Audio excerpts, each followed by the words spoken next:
My name is Sarah Lynne Bowman, and I'm here presenting on behalf of Joshua Juvrud, Kjell, Hedgard, Hugaas, and Lynne Boscarino. Most of us are from Uppsala University. Lynne is from the University of Colorado at Boulder, and we are talking today about personality, fantasy, and spirituality, comparing analog role players to other populations. So to kind of set up the question here, analog role-playing games require a remarkable amount of spontaneous co-creative play compared to many other types of games.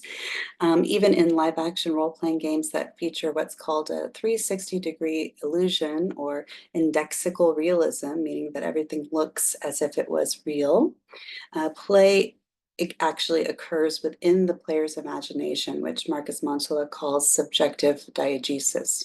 So in other words, much of the so-called immersion that happens, it actually happens in the theater of the mind.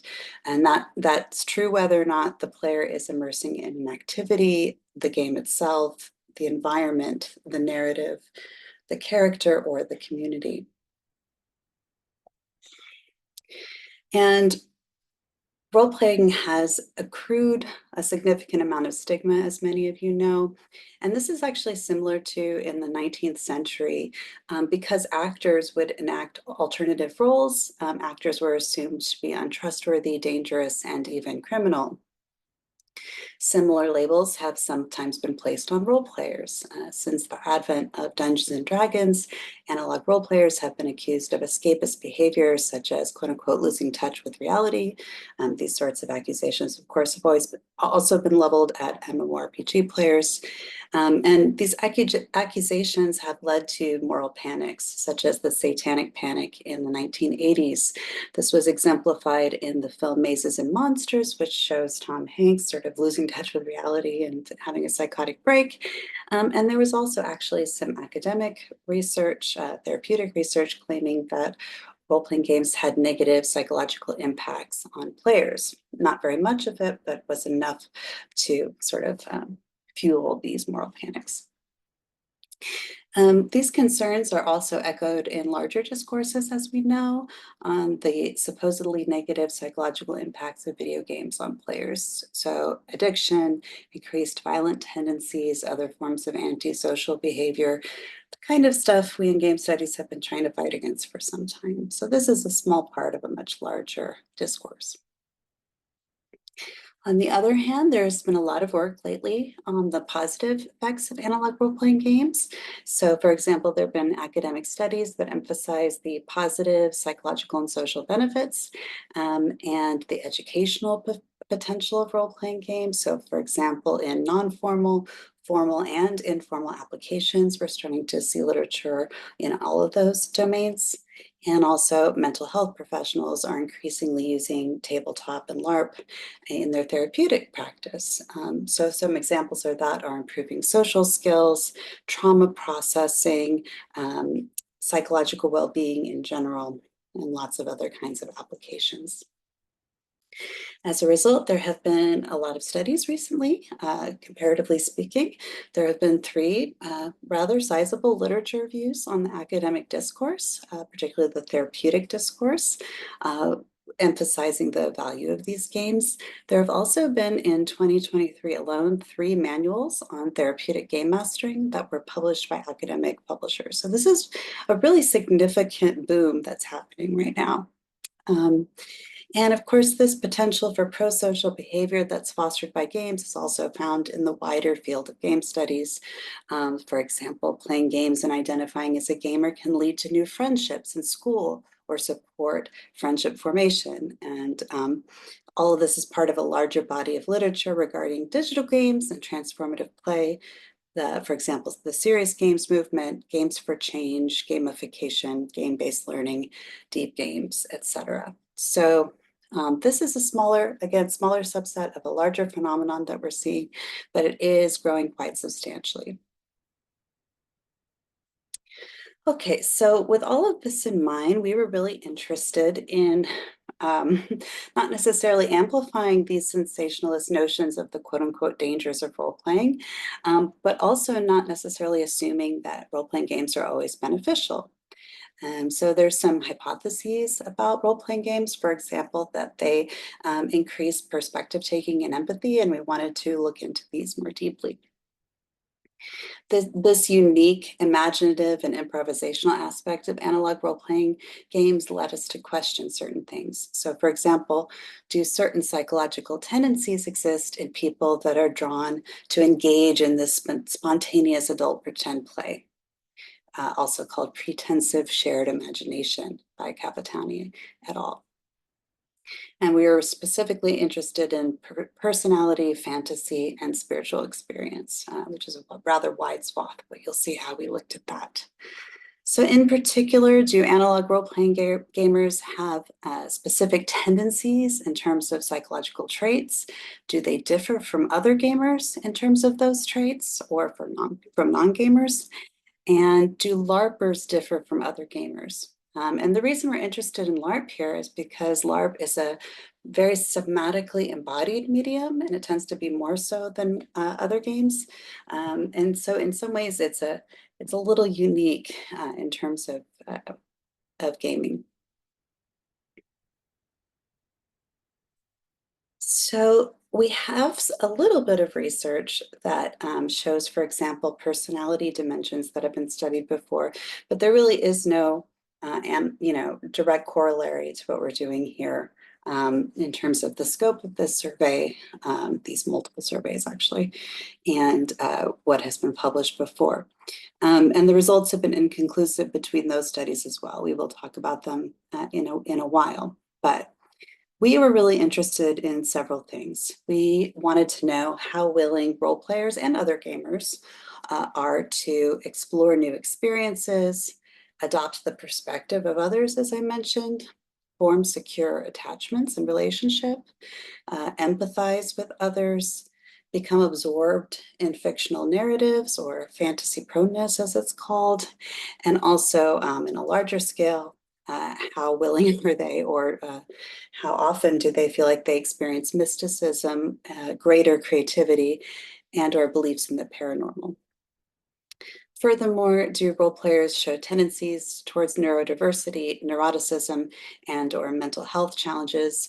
These were questions that we asked, particularly around neurodiversity and mental health challenges, but unfortunately we won't be able to report much about that here because there are a lot of data points and we're only going to be able to get to some. So how did we look at these things? We had a two-stage process. I'm not going to go into a ton of detail here, but you can look at the slides afterwards. We looked at the big 5 personality traits. We looked at perspective taking and empathy, and we looked at attachment styles. And that was all in the first part of the survey. And then 2 weeks later, they received the second part, which they could opt into taking, in which case we looked at absorption, fantasy proneness, and other characteristics, as well as what's called transliminality, which is the sensitivity to psychological material that either arises from the unconscious or the external environment. So that could be, again, mystical experiences, creativity, belief in the paranormal. It also does measure absorption, fantasy proneness, so you can see some alignment between those scales. And it has been correlated in some cases with psychoticism. Now, we weren't specifically trying to find that, but if it does exist, it's important for us to look at, right? We were also interested in if they were involved in any other kinds of subcultural activities, which we won't be able to get into here, but I wanted to see specifically if there was overlap between, for example, neo-paganism or, other kinds of communities that are open to experiences that may be outside the norm. We did have our study approved by the Swedish Ethical Review. I won't go into a lot of details about exactly how we obtained consent and all of that. But in terms of where we sent out the survey, it was mostly on Facebook. So these were convenient samples. And in my case, often in role-playing groups, although not exclusively. And then they were shared by a snowball method.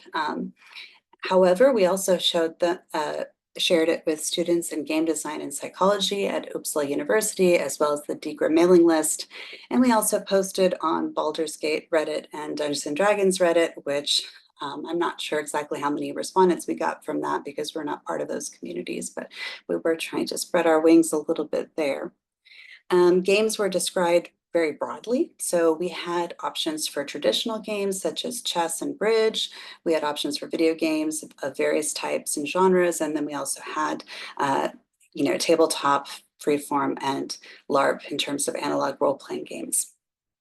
We had 332 participants, at least for this part of the data analysis. There are some others that we can include later. 214 self-defined as gamers, whereas 118, interestingly, self-defined as non-gamers, even though they were specifically being asked to take a survey based on their gaming habits. So that was kind of interesting. So there were a large amount of data points. Again, we still need to clean and add some, but for now, we were able to do some correlations. And this presentation focuses on answering the questions, do we find significant differences in the psychology of participants between gamers versus non-gamers, analog role players versus other types of gamers, and recent LARPers versus other gamers, and in particularly recent LARPers versus people who haven't LARPed recently. And this presentation focuses on independent samples t-tests. Now, I did not do the quantitative part of this. This is all Josh and Lynne. So, and then Kjell looked at the data afterwards. So please direct questions towards Josh with regard to the quantitative analysis. But I will summarize it here today. So an initial analysis of our data found that LARPers that had participated in at least one game in the last year showed higher scores than players who had not LARPed in the last year in openness to experience, extroversion, neuroticism, avoidant attachment style, absorption, and transliminality. And this was kind of similar to another finding that we had, although there were less significant findings here. Participants who reported that they enjoy playing any type of analog role-playing game versus those who do not report enjoying any kind of analog role-playing game. People who enjoyed it had higher openness to experience, higher neuroticism, higher absorption, and higher transliminality. We also found that people who self-identified as gamers and versus people who did not, non-gamers had a higher conscientiousness, a higher agreeableness, and a higher perspective taking. Now, this last finding is particularly interesting because we talked about how we think role players maybe have higher perspective taking and empathy, and maybe gamers in general, because they're engaging in these role taking activities, perhaps are better at perspective taking, but that's not what happened in this particular survey, which of course is not representative of the whole world, but a small little sample, still interesting. On the other hand, gamers had a higher fantasy proneness, which is one of the things that we were expecting to find, and that is a subscale of this absorption scale. So we will have to analyze this further to see how this goes, as well as look more into the lit review to see if this is similar to other studies that have been found. What we have looked at, openness to experience, Lorenz et al. Also reported that analog role-playing gamers showed higher scores in openness to experience. So our findings support this. This was something I was expecting to find because, it takes a certain willingness to pretend to believe, as Mika Polila calls it, in order to be a role player. Neuroticism, Lorenz et al. Found that analog role-playing gamers were actually lower in neuroticism, whereas Dowson, McNennis, and Carter and Lester found no difference. So it's really inconclusive here. Extroversion, Lawson found that role players scored significantly higher for introversion on the Myers-Briggs, which is not what we used, by the way, but we studied the Big Five, but both do measure introversion and extroversion. So we saw, so there that would be a higher introversion. Dowse and McManus had similar findings, but Lorenz et al. Reported a significant result for extroversion. So ours is more aligned with this Lorenz et al. Study. And again, it's inconclusive when you have lots of different groups. There's also this thing called empathic concern. We were looking at empathy. We didn't find a strong correlation there. But Dowse and McManus found that role players scored significantly lower on empathic concern than non-players. And Rivers et al. Found that role players scored significantly higher on empathic concern. So again, difficult to draw any conclusions here. And we had no significant difference between LARPers and non-LARPers in this particular case.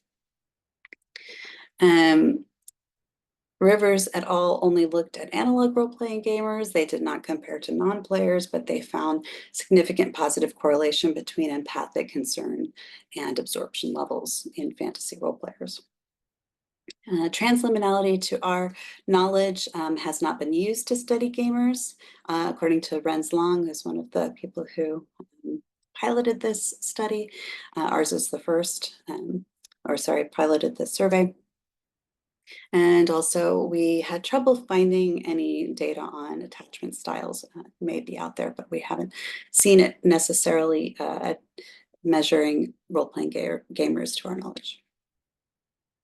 So of course, our participant numbers are on the small side. This is a limitation. We would love to gather more data. We had a strong emphasis, of course, on analog role-playing gamers due to our convenient sample and also my interests as a researcher.